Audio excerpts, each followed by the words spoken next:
ডেকে বলে ওমর,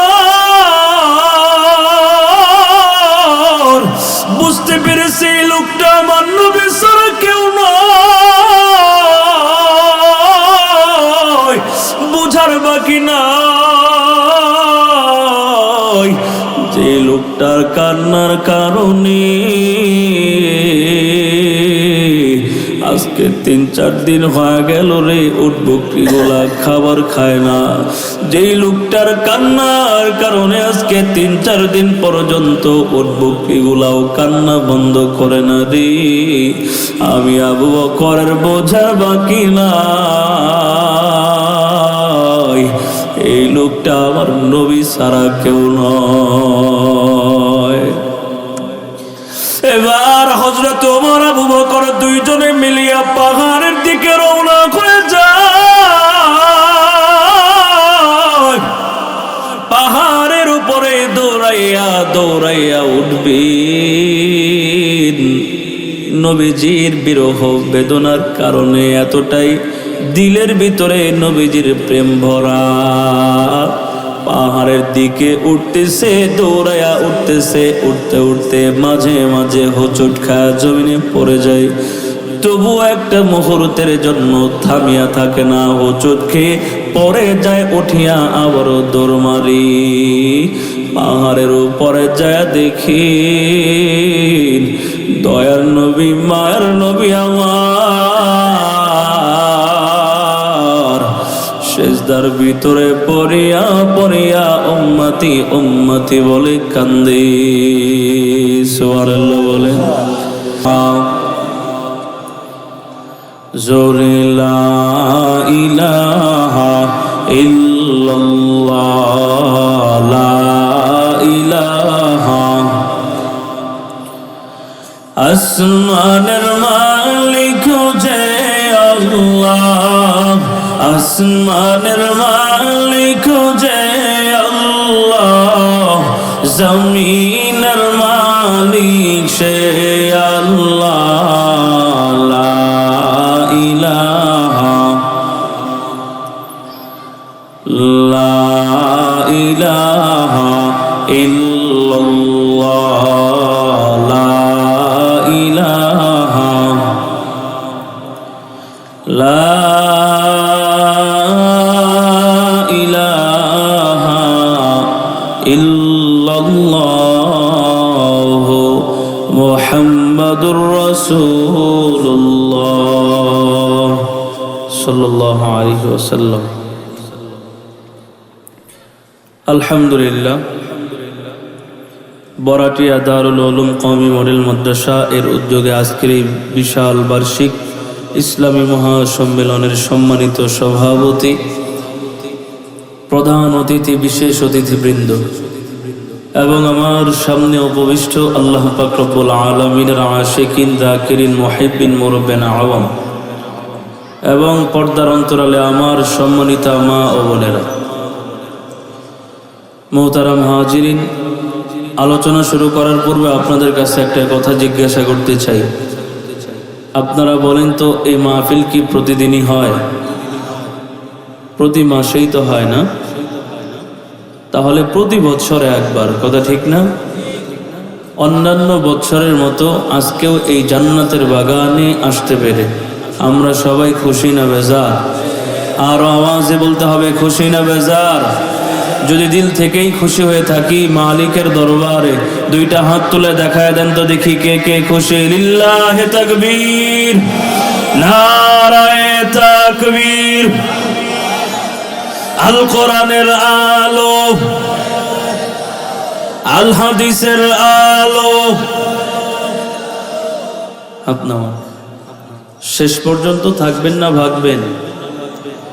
থাকবেন তো ইনশাআল্লাহ।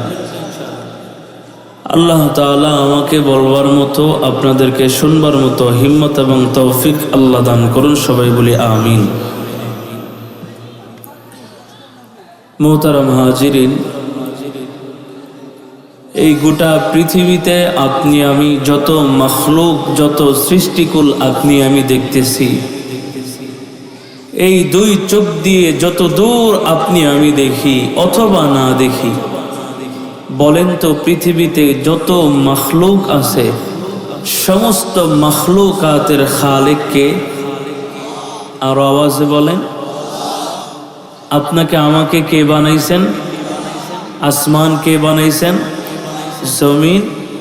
এক কথায় গোটা পৃথিবীর সমস্ত চিজ ও আসবাব, ক্ষুদ্র থেকে ক্ষুদ্র, বড় থেকে বড়, প্রতিটা জিনিস আল্লাহ তাআলা বানাইছে। কথা ঠিক কিনা? আল্লাহ তাআলা যত সৃষ্টি বানাইলেন, বানানোর পরে সমস্ত সৃষ্টিকুলকেই একভাবে বানান নাই। কোন কোন সৃষ্টিকে কিছু কিছু বিশেষত্ব দান করছেন, আবার কাউকে কাউকে দেন নাই। যেমন এই পৃথিবীতে কিছু প্রাণী আছে যাদেরকে আল্লাহ তাআলা বানাইয়া তাদের ব্যক্তিগত ইচ্ছা স্বাধীনতা আল্লাহ দেন নাই। আবার কোন কোন মখলুককে সৃষ্টি করে আল্লাহ তাআলা ইচ্ছা শক্তি, ব্যক্তিত্ব, স্বাধীনতা সবই দিছে। যেমন আমরা যদি আসমানের চন্দ্রের দিকে তাকাই, আপনারা বলেন তো চন্দ্র প্রতিনিয়ত রাত্রিবেলায় ওঠে, দিনের বেলায় ওঠে না। চন্দ্র যদি কথা বলে এতদিন পর্যন্ত আমি রাত্রিবেলায় উঠলাম, আজকে আমার মনে চাচ্ছে আমি রাত্রিবেলায় না উঠে দিনের বেলা উঠব, বলেন তো চন্দ্র তার নিজের এই ইচ্ছাটা বাস্তবায়ন করতে পারবে? প্রতিনিয়ত আমরা দেখি সূর্য দিনের বেলায় ওঠে, রাত্রিবেলায় ওঠে না।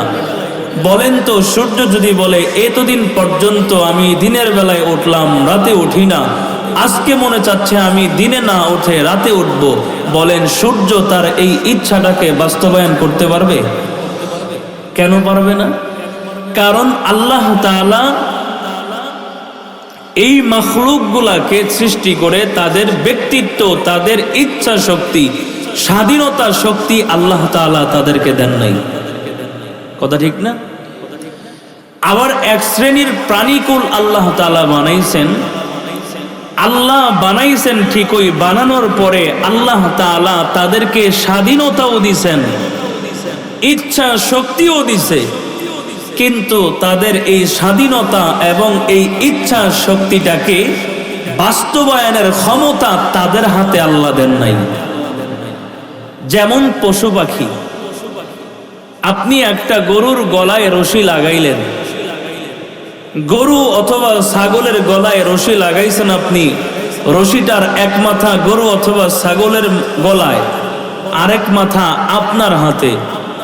আপনি ধান ক্ষেতের পাশ দিয়ে যাচ্ছেন, বলেন তো গরু ছাগলটা বারবার আপনাকে পাশ কাটিয়ে ধান খেতে ধান খাওয়ার জন্য বারবার ছুটাছুটি করতে চেষ্টা করে, খেতে যাবে, বলেন তো আপনার হাতে যেহেতু আরেকটা রশি, ওই গরু ছাগলের ইচ্ছা হচ্ছে ধান ক্ষেতের ধানটা খাবে, আনন্দ চিত্তে আনন্দে নিয়ে খাবে, বলেন তো আপনি খাইতে দিবেন তাকে?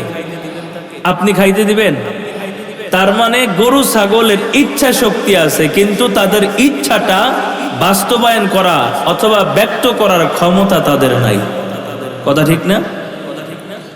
কিন্তু এই পৃথিবীতে আল্লাহ তাআলা আপনাকে আমাকে বড় দামি করে, যত্ন করে, ভালোবেসে বানাইছেন, যে কারণে আপনাকে আমাকে আল্লাহ তাআলা বানাইছেন।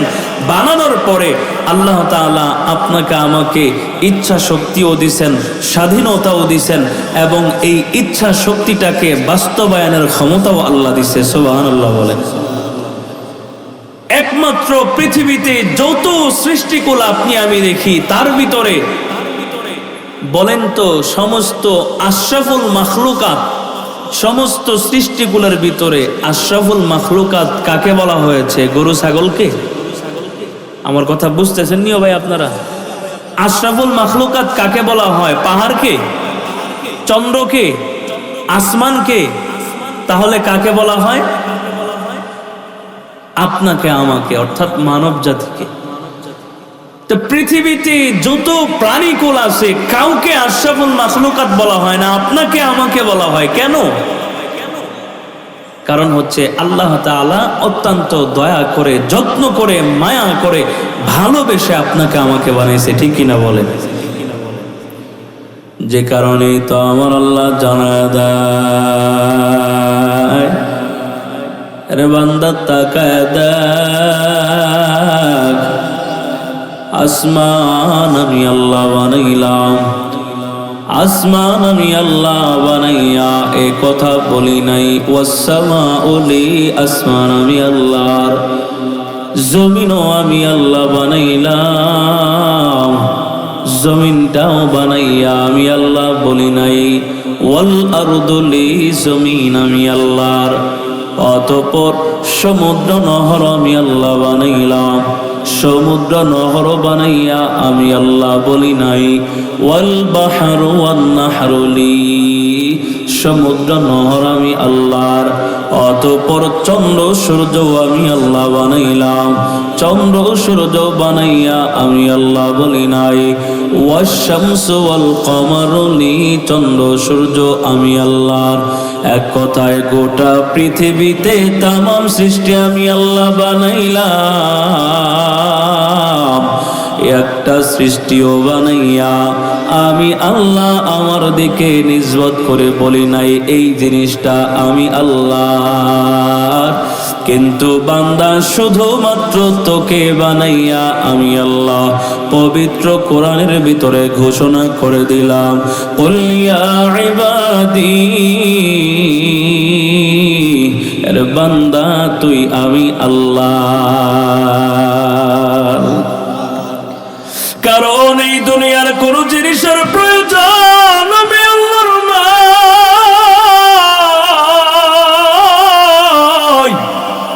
এই পৃথিবীর ভিতরে যত মাখলুকাত আমি আল্লাহ বানাইলাম, এই দুনিয়ার জমিনে বান্দা তুমি যত সৃষ্টিগুলা দেখতেছ রে গোলাম, আমি আল্লাহ একটা সৃষ্টিও বানাইয়া আমার দিকে বলি নাই এটা আমি আল্লাহর। কিন্তু বান্দা তোরে বানাইয়া আমি কোরআনে বলছি তুই আমি আল্লাহর। কেন ঘোষণা প্রদান করে দিলাম তুমি জানোনি? আমার আল্লাহ বলে, ইন্না সালাতি ওয়া নুসুকি ওয়া মাহইয়ায়া ওয়া মামাতি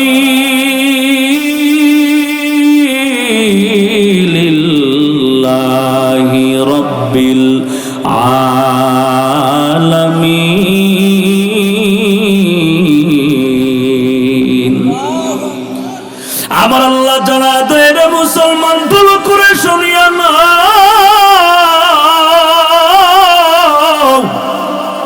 আমার মালিক জানায় দেয় এই পৃথিবীর ভিতরে বান্দা তোরে বানাইছি শুধুমাত্র আমি আল্লাহর গোলামি করার জন্য।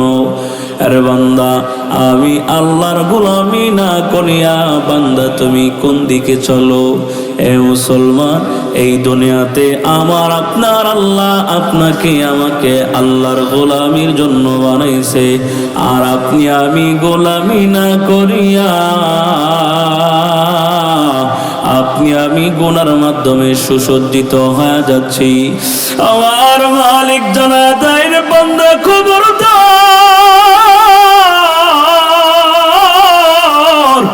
এই পৃথিবীর জমিনের ভিতরে আমি আল্লাহ। এরে বান্দা, তোকে এত যত্ন করে বানাইছি তোরে জাহান্নামে দেওয়ার জন্য না। আমি আল্লাহ তোরে এত মায়া করে বানাইলাম তোরে জাহান্নামের আগুনে পড়ে পড়ে মৃত্যুবরণ করার পরে তুই জাহান্নামের আগুনে পড়বি, এই জন্য আমি আল্লাহ তোরে বানাই নাই। আমি আল্লাহ বড় দয়া করে মায়া করে রে বান্দা যত্ন করে তোরে বানাইলাম।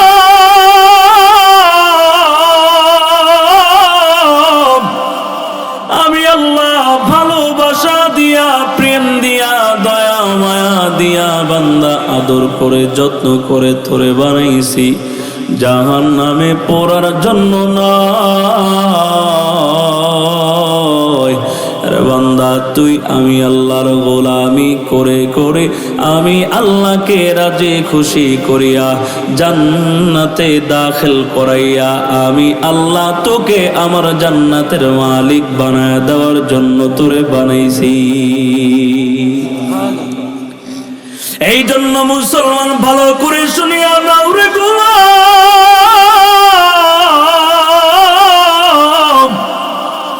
আপনি আমি গোড়া করে করে যেন দুনিয়ার জমিন থেকে বিদায় নিয়া ওই জাহান্নামের আযাবের মেহমান যেন না হওয়া লাগে। এই জন্য আপনারা আমার দয়ার নবী,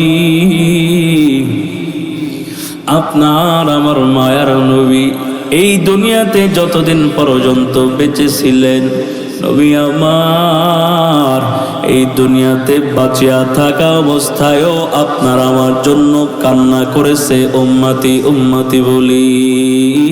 এই দুনিয়ার জমিন থেকে বিদায় নেওয়ার পর আজ পর্যন্ত নবী আমার মদিনায় শুয়া শুয়া উম্মতি উম্মতি বলে কান্দে, ঠিক না বলে? এ মুসলমান, একদিন আল্লাহর পয়গম্বরকে মক্কা মদিনার ভিতরে কোথাও খুঁজে পাওয়া যায় না রে গোলাম। আমার নবীজিকে মক্কা মদিনার ভিতরে কোথাও খুঁজে পাওয়া যায় না, নবীজিকে কোথাও পাওয়া যায় না। 3-4 দিন হয়ে গেল নবী মদিনায় নাই। মায়ার নবী আমার কোথাও গেল কে জানে না, কোনো মানুষই বলতে পারে না কোথায় আমার নবী গেল। হযরত ওমর, হযরতে আবু বকর, বড় বড় সাহাবায়ে কেরামরা নবীজিকে খুঁজতে শুরু করে দিল। কোথায় গেল আমার নবী, চলো না খুঁজে দেখি। হযরত ওমর কোষ থেকে তরবারটা বের করিয়া বেঈমানদেরকে উদ্দেশ্য করে বলে, রে বেঈমানের দল, কোন জায়গায় আমার নবীরে হত্যা করে আমার নবীর লাশটা গোপন করে রাখছো রে? বলো না, বলো না আমার নবীকে কোন জায়গায় নবীকে হত্যা করে নবীর লাশটা গোপন করে রাখছো, একটু তাড়াতাড়ি বলো। পাশের থেকে হযরত আবু বকর ডেকে ডেকে বলে, রে ওমর, পাগলামি করিও না রে ওমর, ভালো করে শুনিয়া নাও, নবীকে হয়তোবা কেউ মারে নাই, হয়তোবা আমার নবী কোথাও হয়তোবা রাগ করে তোমার আমার উপর, অথবা আমাদের উপর বেজার হইয়া রাগ করিয়া হয়তোবা মায়ার নবী কোথাও চলে গেছে। চলো না খুঁজতে বের হয়ে যাই, নবীজিকে খুঁজি।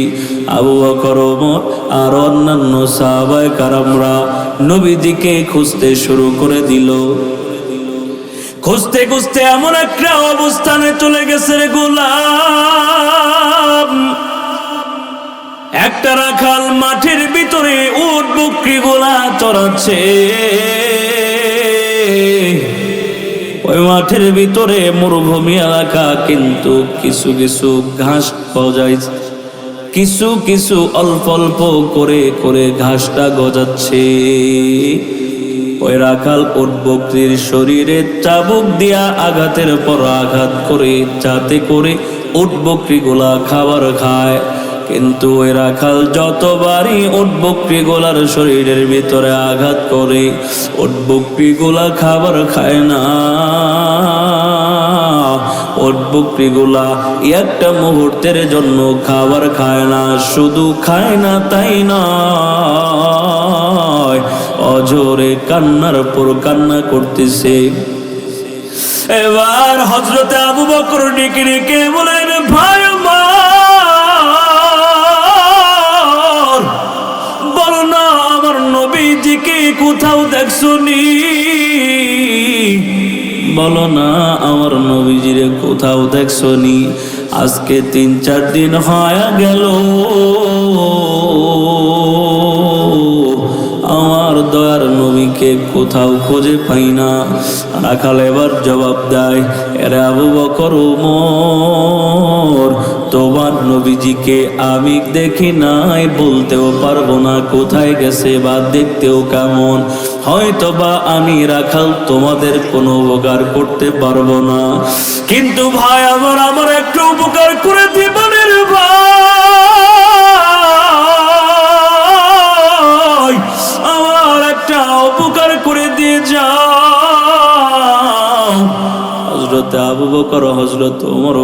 কি উপকার করব বলো? রাখালটা চোখের পানি গোলা ছেড়ে দিয়ে কান্দের গোলাম,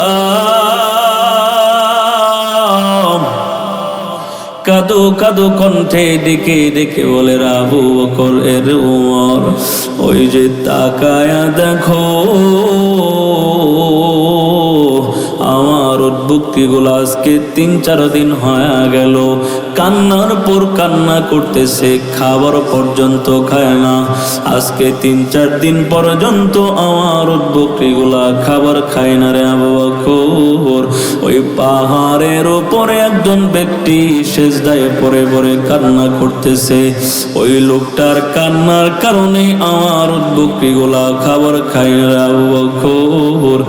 যদি একটু পারো তাহলে ওখান থেকে ওই লোকটাকে নিয়ে এখান থেকে সরায়া দাও। এবার হযরতে আবু বকর ডেকে ডেকে বলে উমর, বুঝতে পেরেছে এই লোকটা আমার নবী ছাড়া কেউ নয়, বুঝার বাকি না যে লোকটার কান্নার কারণে আজকে 3-4 দিন হয়ে গেল রে উট বকরিগুলা খাবার খায় না, যেই লোকটার কান্নার কারণে আজকে 3-4 দিন পর্যন্ত উট বকরিগুলাও কান্না বন্ধ করে না রে, আমি আবু বকরের বোঝার বাকি না এই লোকটা আমার নবী ছাড়া কেউ নয়। এবার হযরত ওমর আবু বকর দুইজনে মিলিয়া পাহাড়ের দিকে রওনা করে যায়। পাহাড়ের উপরে দৌড়াইয়া দৌড়াইয়া উঠবেন, নবীজির বিরহ বেদনার কারণে এতটাই দিলের ভিতরে নবীজির প্রেম ভরা, পাহাড়ের দিকে উঠতেছে দৌড়াইয়া উঠতেছে, উঠতে উঠতে মাঝে মাঝে হোঁচট খায় জমিনে পড়ে যায়, তবু একটা মুহূর্তের জন্য থামিয়া থাকে না, হোঁচট খেয়ে পড়ে যায়, উঠিয়া আবার দৌড় মারি। পাহাড়ের উপরে যায় দেখি দয়ার নবী মায়ের নবী আমার সেজদার ভিতরে পড়িয়া পড়িয়া উম্মতি উম্মতি বলে কান্দে। সুবহানাল্লাহ বলে। এবার আবু বকর ডেকে ডেকে বলে ইয়া রাসূলুল্লাহ, ভালো করে শুনিয়া না, আপনি মেঘের বাণী করিয়া সেজদাটা তুলে নেন। ইয়া রাসূলুল্লাহ, আপনি কান্না করিয়েন না,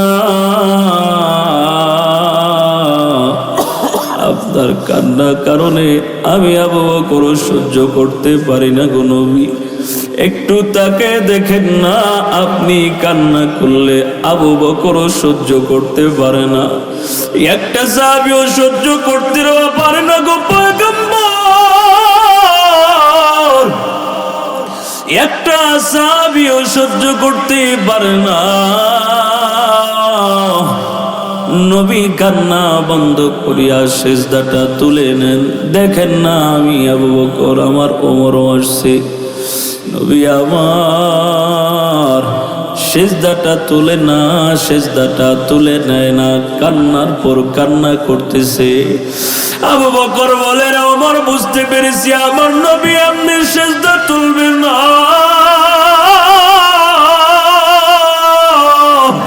বুঝতে পেরেছি আমার নবীর সামনে যদি ফাতেমা শিয়ার নবীজিকে ডাক দেয় রে, তাহলে আমার দয়ার নবী মায়ের নবী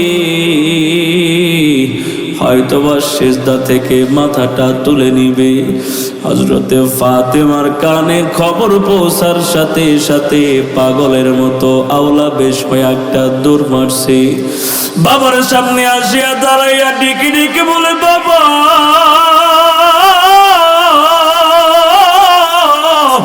সেজদাটা তুলে না,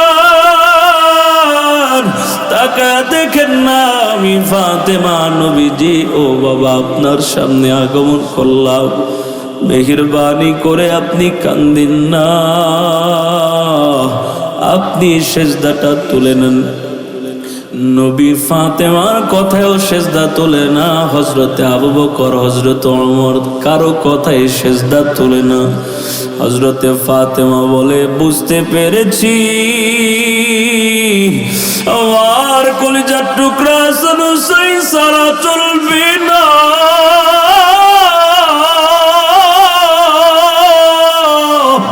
আমার হাসান হুসাইন কই।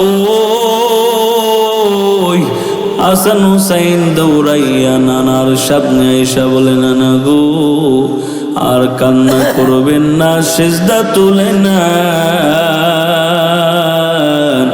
মেহেরবানি করে নানা আপনি সেজদাটা তুলিয়া না। আপনি যদি কান্না করতেই থাকেন সেজদা থেকে মাথা না তুলেন নবীজি আমাদের সহ্য হয় না। নবী হাসান হুসাইনের কথাও শুনে না, ফাতেমার কথাও শুনে না, আবু বকর উসমান, আবু বকর হযরতে ওমর ফারুক রাদিয়াল্লাহু আনহু কারো কথা শুনে না। নবী আমার ডাক দিয়ে বলে রে আবু বকর ওমর ভালো করে শুনে না, আজকে আমার কান্না আমার ফাতেমার জন্য না, আজকে আমার কান্নাটা আমার ওমরের জন্য না, আজকে আমার কান্নাটা আবু বকরের জন্য না, আজকে আমার কান্নাটা হযরতে হাসান হুসাইন রাদিয়াল্লাহু আনহুমার জন্য না, আজকে আমার কান্নাটা হলো আমার গুনাহগার উম্মতের জন্য। আসমান থেকে জিব্রাইলকে আমার মালিক পাঠায় দেয়, জিব্রাইল জলদি করে যাও আমার মায়া নবীর কানে কানে সংবাদ জানা দাও, ইয়া রাসূলুল্লাহ কান্না করিয়েন না, আপনি সেজদা তুলে না। এই দুনিয়াতে আপনার যত গুনাহগার উম্মত আছে আপনার তামাম গুনাহগার উম্মতের জিম্মাদার আমি আল্লাহ হয়ে গেলাম। এরপরে নবীজি সেজদা তুলে নাই। আপনারা বুঝে থাকলে বলেন আবু বকরের কথায় নবী সেজদা তুলছে, হযরত ওমরের কথায়, ফাতেমা রাদিয়াল্লাহু আনহার কথায়, হাসান হুসাইন রাদিয়াল্লাহু আনহুমার কথায় না। আল্লাহ যখন বলছে নবীজি আপনি চিন্তা করেন না, আপনি কান্না করিয়েন না, আপনি সেজদা তুলে নেন, আপনার তামাম গুনাহগার উম্মতের জিম্মাদার আমি আল্লাহ হয়ে গেলাম। সুবহানাল্লাহ বলেন। এতে আপনি কি বুঝলেন? নেক আমল কেন কম হলো? গতকালকে নেক আমল বেশি করেছিলা, আজকে কেন তোমার নেক আমল কম হয়েছে? যেই দিনের তুলনায় নেক আমল কম হইতো ওই দিন হযরত ওমর নিজের পিঠে নিজেই চাবুক দিয়া আঘাত করে বলতেন ওমর গতকালকের তুলনায় আজকে তোর নেক আমল কম হয়েছে কেন? শাস্তি নিজেই নিজে নিয়ে নিত। এই জন্য মুসলমান আপনি আমিও মুসলমান, সাহাবায়ে কেরামরাও মুসলমান। এই পৃথিবীর জমিনে আপনি আমিও নবীর উম্মত, সাহাবায়ে কেরামরাও নবীর উম্মত। তবে আপনারা আমার কাজের দিকে একটু তাকায় দেখেন না। আর সাহাবায়ে কেরাম গেছে যে মক্কা বিজয় হয় নাই, প্রকাশ্যে আল্লাহর নামটা পর্যন্ত নেওয়া যেত না। আবু জাহাল, উতবা, শাইবা বড় বড় মক্কা মদিনার বেঈমান মুশরিকেরা আক্রমণ করে বসতো, জুলুম করে বসতো। সাহাবায়ে কেরামরা এত কঠিন মুহূর্তেও আল্লাহর গোলামি ছাড়তো না, ইবাদত থেকে পিছপা হতো না। জীবন চলে যাবে যাক, কিন্তু এক সেকেন্ডের জন্য আল্লাহর ইবাদত থেকে দূরে আসতো না। নবীজি একবার সাহাবায়ে কেরামদেরকে নিয়ে বসছেন, সাহাবায়ে কেরামদেরকে নিয়ে বড় বড় সাহাবায়ে কেরাম, আবু বকর, হযরত ওমর, বড় বড় সাহাবায়ে কেরামরা বসছেন। বসিয়া নবীজি ঘোষণা দিচ্ছেন যে হে আমার সাহাবীরা, আমার সাহাবায়ে কেরামদের ভিতরে এমন কে আসো যে খানায়ে কাবার সামনে যায়া সূরা রহমানটা তেলাওয়াত করে শোনাইবা, এমন কে আসো? নবীজি এই ঘোষণাটা দেওয়ার সাথে সাথে একটা সাহাবীও সাহস করে হাত তোলে না। পিছন থেকে একজন ছোট সাহাবী, কিতাবের ভিতরে লেখা হয় 8 বছর, কোন রাওয়ায়াতে পাওয়া যায় 12 বছর, হযরত আব্দুল্লাহ ইবনে মাসউদ রাদিয়াল্লাহু তাআলা আনহু হাত তুলছে, বলেন নবীজি আমি পারবো। তো দেখবেন সাধারণত বড়দের ভিতরে ছোট কথা বললে ওই ছোট লোকের কথাটারে গুরুত্ব দেওয়া হয় না, কথা ঠিক না?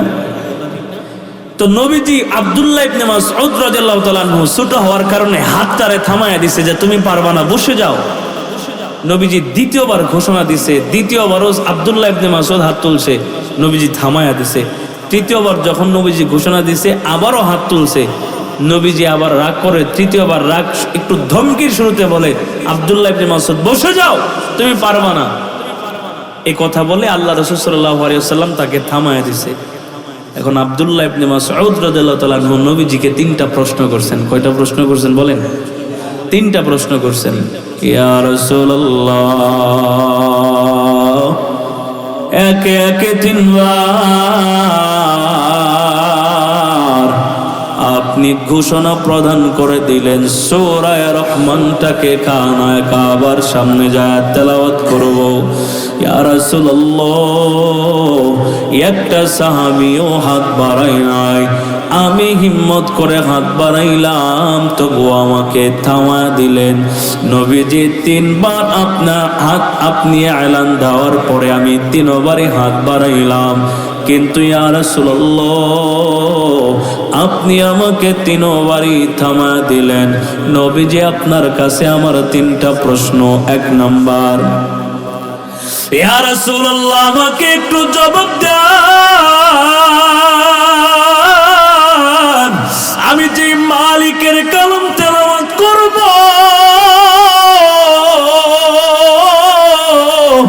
আমি যেই কোরআন তেলাওয়াত করে করে শোনায়া শোনায়া মানুষের কান পর্যন্ত পৌঁছায় দিব, ইয়া রাসূলুল্লাহ বলেন না এই পবিত্র কোরআন সত্য নাকি মিথ্যা? আল্লাহর পয়গম্বর বলে, রে আব্দুল্লাহ ইবনে মাসউদ, অবশ্যই অবশ্যই আল্লাহ তাআলার কোরআন সত্য।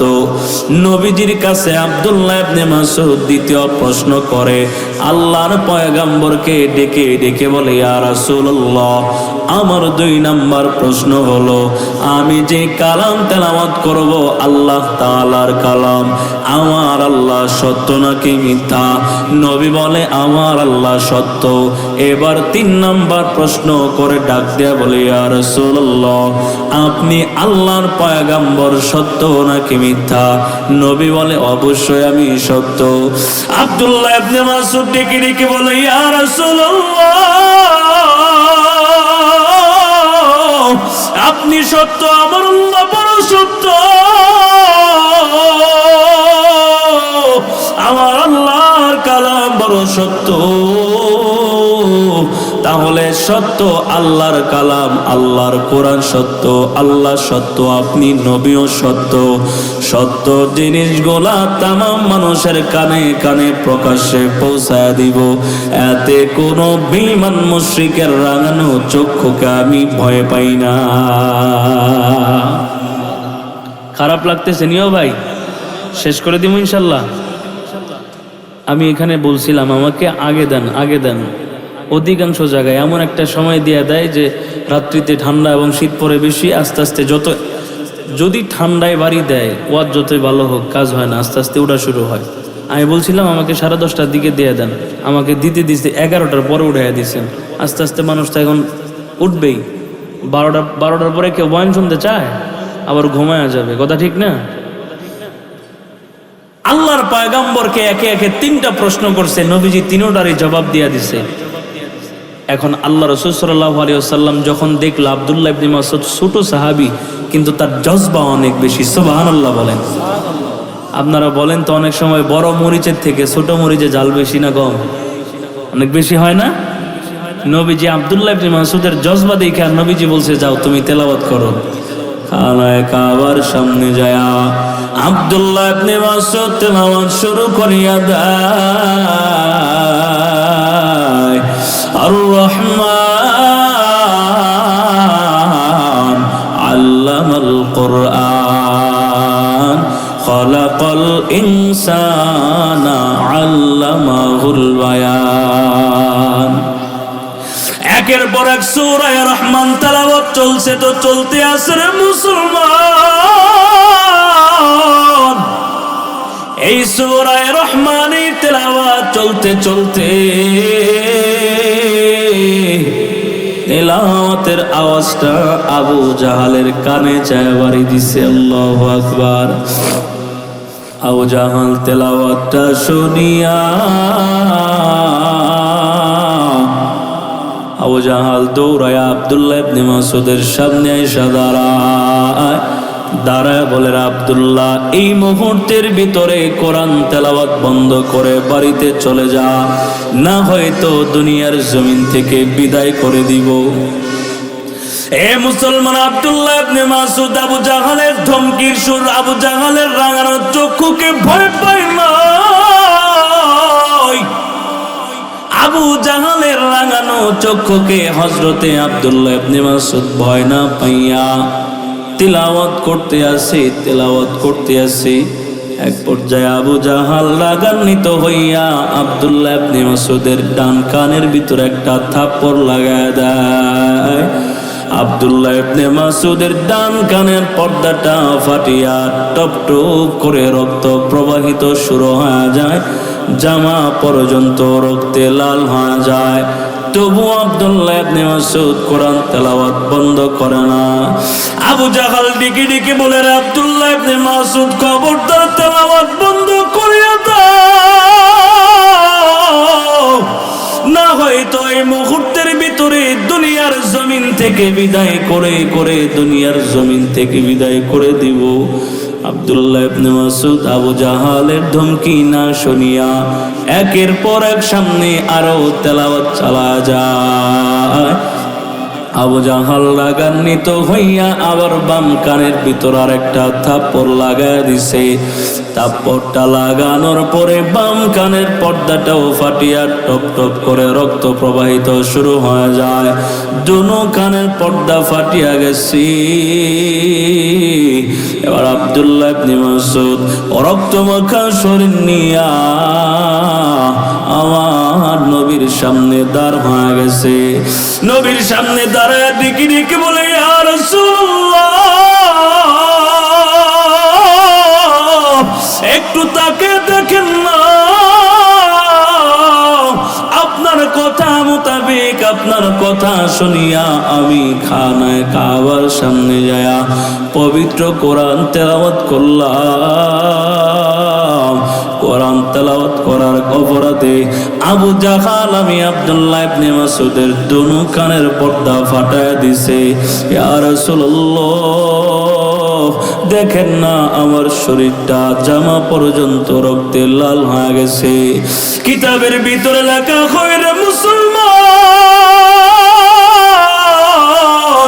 আব্দুল্লাহ ইবনে মাসউদ রাদিয়াল্লাহু আনহুর রক্তমাখা শরীর চেহারাটা দেখিয়া নবী আমার আব্দুল্লাহ ইবনে মাসউদের রক্তমাখা শরীর দেখিয়া মুস্কি মুস্কি হাসি দিছে। সুবহানাল্লাহ। আপনারা বলেন তো, আপনার কথা শুনে কেউ কোনো একটা কাজে গেছে, ফিরছে রক্তাক্ত অবস্থায়, আর তার চেহারা দেখে আপনি যদি হাসি দেন, বলেন কি করতে মনে চায়? রাগ হবে না? বলেন, রাগ হবে না? কষ্ট পাবে না? সে কষ্ট পাবে, রাগ হবে, মনে চাইবে যে উল্টা আমি এখন তাকে আঘাত করি।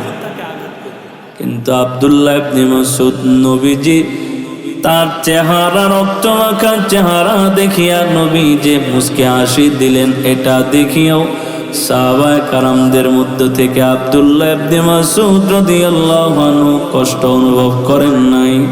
কারণ সাহাবী তো নবীর সাহাবী, ভালো করে জানে লা ইয়াখলু আনিল হিকমা, নবীদের কোনো কাজ হিকমত থেকে খালি হয় না। ঠিক কিনা বলেন? আব্দুল্লাহ ইবনে মাসউদ ডেকে ডেকে বলে, ইয়া রাসূলুল্লাহ, ব্যাপারটা কি বুঝতে পারি না। আপনি আমার এই অবস্থা দেখিয়া মুস্কি হাসি কেন দিলেন ইয়া রাসূলুল্লাহ? নবী আমার হাসির কারণটা বলতে যাবে এমন সময় আমার আল্লাহ জানা দেয়, জিব্রাইল জলদি করিয়া যাও, আমার পয়গম্বরকে জানা দাও, আমার পয়গম্বরকে খবর পাঠায়া দাও আব্দুল্লাহ ইবনে মাসউদ কেন হাসি দিছেন। আব্দুল্লাহ ইবনে মাসউদের রক্তমাখা চেহারা দেখিয়া আমার নবী কেন মুস্কি হাসি দিছে, এই কারণটা নবী যেন তাকে না বলে। আল্লাহু আকবার।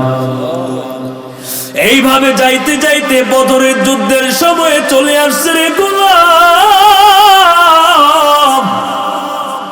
বদরের যুদ্ধের সময় আব্দুল্লাহ ইবনে মাসউদ রাদিয়াল্লাহু আনহু উপস্থিত হয়ে গেলেন। আবু জাহালকে নবীজির দুইজন সাহাবী হযরতে মুআজ এবং মুআব্বিস রাদিয়াল্লাহু আনহুমা, এই দুইজন সাহাবী মিলিয়া আবু জাহালের গর্দানের ভিতরে তরবারি দিয়ে একটা আঘাত লাগাইছে। মুহূর্তের ভিতরে আবু জাহাল জমিনের ভিতরে পড়ে গেছে, কিন্তু গর্দানটা দেহ থেকে আলাদা হবে, একটু ঝুলন্ত। এমন সময় আব্দুল্লাহ ইবনে মাসউদ আবু জাহালের সামনে দাঁড়াইয়া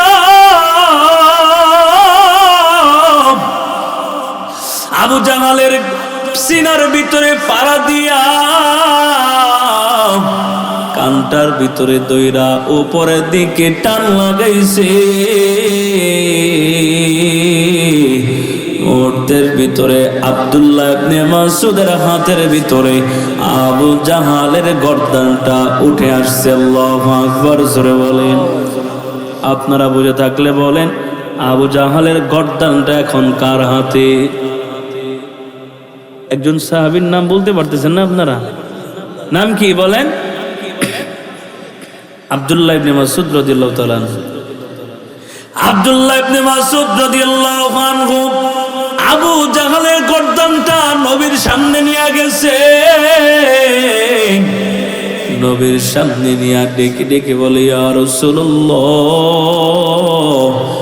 একটু তাকায় দেখেন না, জি আবু জাহাল আমি আব্দুল্লাহ ইবনে মাসউদের গর্দানটা, আমি আব্দুল্লাহ ইবনে মাসউদের দুনো কানের পর্দা ফাটিয়ে দিয়েছিল।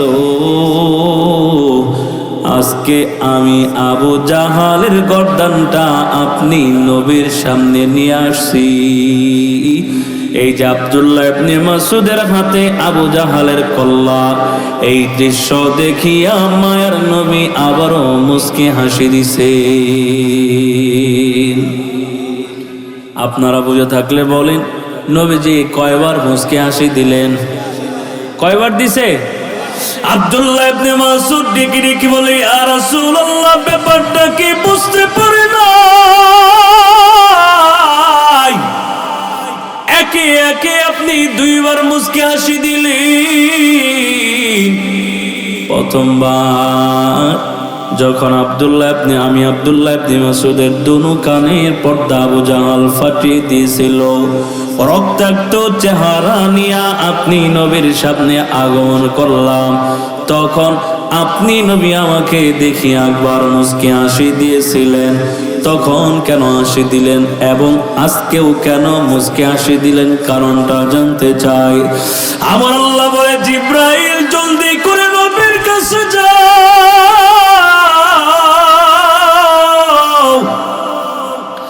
আমার মায়ার নবীরে এই মুহূর্তে জানায় দাও, নবী আমার আর দেরি করা চলবে না, আর দেরি করিয়েন না। একে একে দুইবার মুস্কি হাসি আপনি কেন দিলেন?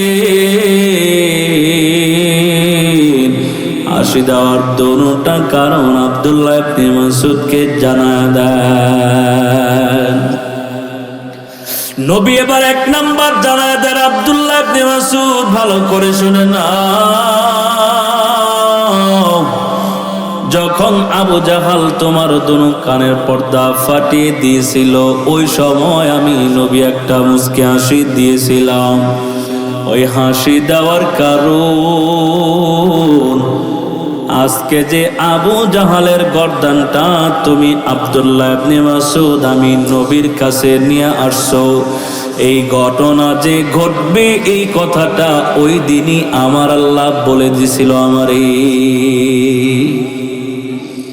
যেই সময় আব্দুল্লাহ ইবনে মাসউদ যে রক্ত বের হচ্ছে, কানটা প্রবাহিত হচ্ছে, রক্ত প্রবাহিত হচ্ছে, ওই মুহূর্তেই জিব্রাইলের মাধ্যমে আল্লাহ আমারে জানায় দিছে, নবীজি আব্দুল্লাহ ইবনে মাসউদের রক্ত মাখার চেহারা দেখে আপনি কষ্ট পায়েন না, একটু অপেক্ষা করেন, সামনে এমন একটা সময় আসতেছে নবীজি এই আব্দুল্লাহ ইবনে মাসউদের হাতেই আবু জাহালের গর্দান আসবে। সুবহানাল্লাহ বলেন। আব্দুল্লাহ ইবনে মাসউদ বলেন, নবীজি বুঝতে পারলাম আপনার এক নাম্বার হাসির কারণ। ইয়া রাসূলুল্লাহ, তাহলে আমার একটু বলেন না, আজকে যখন আমি আব্দুল্লাহ ইবনে মাসউদ আবু জাহালের গর্দানটা আপনি নবীর সামনে নিয়ে আসলাম, তাহলে আজকে কেন আপনি মুস্কি হাসি দিলেন? হযরতে পয়গম্বর ডেকে ডেকে বলেন, আব্দুল্লাহ ইবনে মাসউদ, একটা সাহাবীও হিম্মত করে না, তুমি সাহস করিয়া চলে গেছো খানায়ে কাবার সামনে, ওই খানায়ে কাবার সামনে সাহস করে কোরআন তেলাওয়াত করার কারণে আমার আল্লাহ তোমার হিম্মত এবং সাহস দেখে এতটাই খুশি হয়ে গেছি, আমার আল্লাহ আমার কানে কানে সুসংবাদ জানা দিলেন, নবীজি আব্দুল্লাহ ইবনে মাসউদকে আমি আল্লাহ জান্নাতের ভিতরে তার নামটা লিখে দিলাম। এই পর্দার অন্তরালের মাগো, ভালো করে শুনি আমরা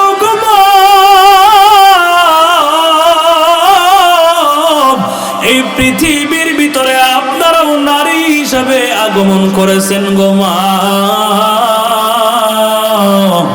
আম্মাজান ফাতেমা রাদিয়াল্লাহু আনহা, আম্মাজান আয়েশা রাদিয়াল্লাহু আনহা, আম্মাজান হযরতে খাদিজাতুল কুবরা রাদিয়াল্লাহু আনহা, ওনারাও তো দুনিয়াতে নারী হিসেবে আগমন করেছেন।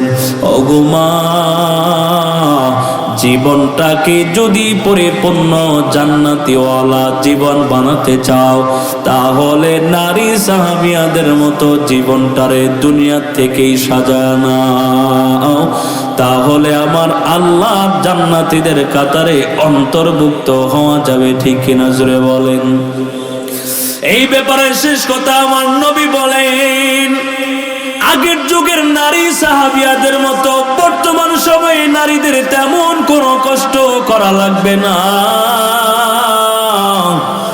আগের যুগে নারী সাহাবিয়ারা যুদ্ধ করছে, কষ্ট করছে, আল্লাহর রাস্তায় জীবন কোরবান করে দিছে, কিন্তু নবী বলেন এই বর্তমান সময়ের ভিতরে নারীদের তেমন কষ্ট করা লাগবে না।